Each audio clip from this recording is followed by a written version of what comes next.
Langsung saja kita ke informasi hot news yang pertama, di mana bank sentral utama dari berbagai belahan dunia merilis pernyataan bersama untuk memberikan solidaritas penuh kepada Ketua The Fed, Jerome Powell.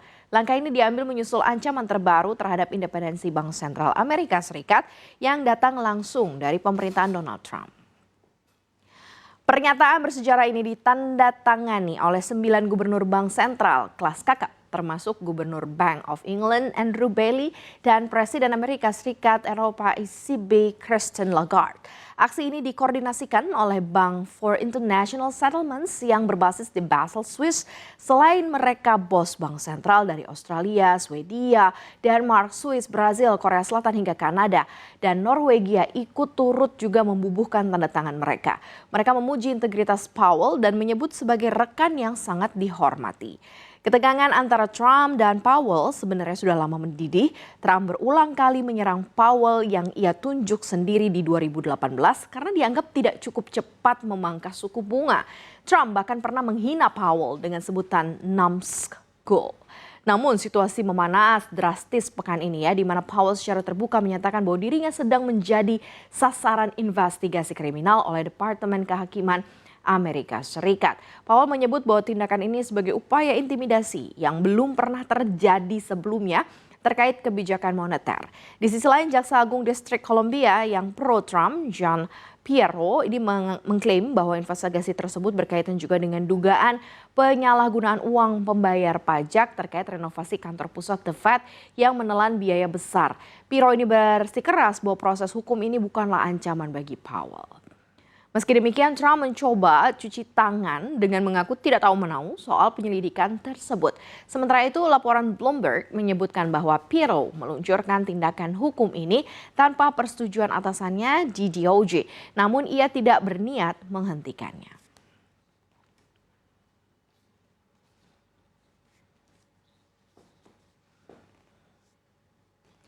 Kita ke hot news yang kedua, ketegangan global mencapai titik didih baru setelah Presiden Amerika Serikat Donald Trump mengancam akan menjatuhkan tarif impor sebesar 25% kepada negara manapun yang masih berdagang dengan Iran.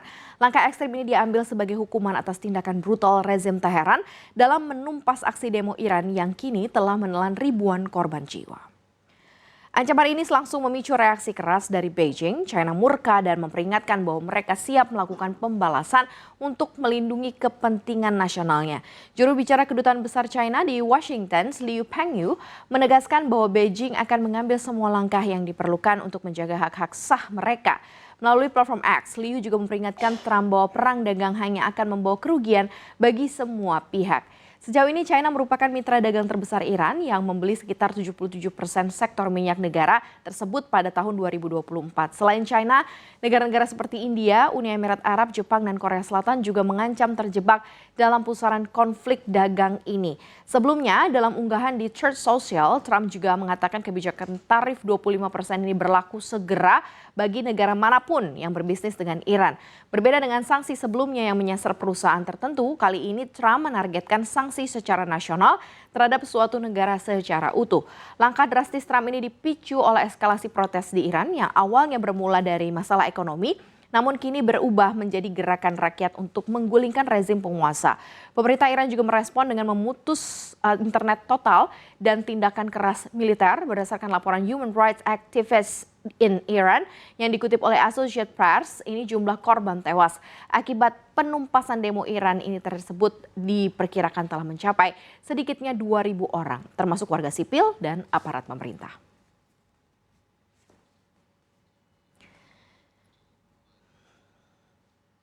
Kita ke informasi yang selanjutnya. Kiev memasuki hari keempat tanpa listrik dan pemanas usai serangan Rusia.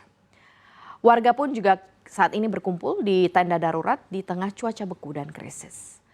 Warga berdiri di luar pusat Points of Invisibility, fasilitas perlindungan yang dikelola pemerintah untuk menyediakan layanan dasar dan penghangat selama pemadaman listrik di Kiev, Ukraina, Senin waktu setempat.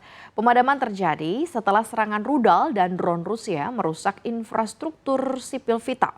Ini memaksa warga yang memasuki hari keempat tanpa listrik dan pemanas. Ini berkumpul di tenda-tenda darurat yang difungsikan sebagai titik bantuan untuk menghangatkan diri serta mengisi daya perangkat. Di dekat blok-blok apartemen, generator berbahan bakar terdengar berdesis di luar tempat penampungan, sementara di dalam tenda warga meminum teh panas serta mengisi daya ponsel dan powerbank mereka di tengah suhu yang terus menurun. Wali Kota Kiev menyatakan bahwa Senin hampir 800 bangunan di kota tersebut masih tanpa pemanas, terutama di wilayah tepi barat Sungai Dnipro. Ini pasokan listrik dan pemanas telah dipulihkan di wilayah lain, sementara tim perbaikan terus bekerja tanpa henti sejak serangan besar-besaran pekan lalu yang merusak jaringan energi. Presiden Ukraina Volodymyr Zelensky pada Minggu menuduh Rusia sengaja menunggu datangnya cuaca beku untuk memperburuk penderitaan warga sipil. Ia menyebut tindakan tersebut sebagai teror Rusia yang sinis, khususnya terhadap warga sipil. Dalam pidatonya pada Senin, Zelensky juga memperingatkan bahwa Rusia tengah mempersiapkan serangan skala besar lainnya, seiring meningkatnya kekhawatiran akan dampak kemanusiaan di tengah musim dingin yang ekstrim.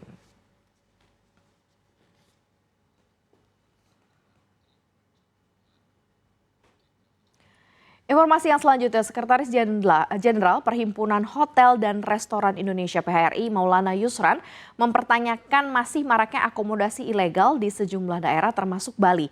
Ia menilai kemunculan unit-unit usaha liar tersebut mencerminkan lemahnya pengawasan pemerintah sebagai regulator, padahal aturan perizinan sudah sangat jelas. Menurut Maulana, aspek paling mendasar dalam pembangunan usaha atau membangun usaha adalah memastikan adanya izin usaha terlebih dahulu. Maulana mengatakan bahwa pemerintah memiliki kewenangan menerbitkan maupun mencabut izin usaha sekaligus bertanggung jawab dalam pengawasan. Meski perizinan kini terpusat melalui online single submissions, pengawasan tetap harus berjalan khususnya oleh pemerintah daerah. Karena itu Maulana menilai kemunculan akomodasi liar seharusnya menjadi tanda bahwa ada kelalaian dalam monitoring oleh pemerintah daerah. Maulana menyebutkan bahwa akomodasi liar muncul karena tidak mengantongi izin usaha sesuai ketentuan perizinan. Usaha sebenarnya memuat detail yang sangat jelas termasuk identitas dan klasifikasi usaha. Namun ia menilai bahwa pemerintah sebagai regulator terlihat tidak menjalankan fungsi pengawasan secara konsisten. Maulana menegaskan bahwa pemerintah seharusnya tidak hanya menerbitkan izin, tetapi juga mengawasi pelaksanaan aturan agar ada kepastian hukum bagi pelaku usaha yang patuh.